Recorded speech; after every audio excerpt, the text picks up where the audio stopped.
And this is going to tie back to the legislature, but it actually begins with Governor Ron DeSantis. And so you might remember that the governor personally led the opposition this past election to a couple of petition ballot drives that made it on the ballot that would have one of which would have legalized recreational marijuana in Florida, and the other would have overturned a statewide abortion ban. And the governor was opposed to both of those and essentially turned himself into the face of the opposition. He raised a lot of money for that initiative, in addition to, I would argue, potentially illegally misspending 20 million or more in taxpayer money on that campaign.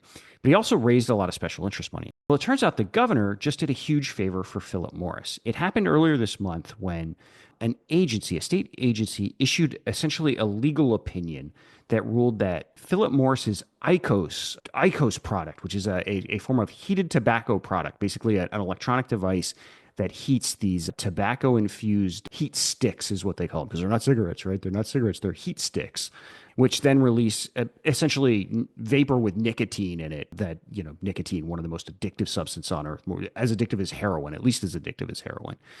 And so the DeSantis administration issued this legal opinion that essentially said Philip Morris's IQOS product would not be subject to Florida cigarette and tobacco taxes. This is an enormous deal for Philip Morris. Florida has very high, like many states, has very high tobacco taxes.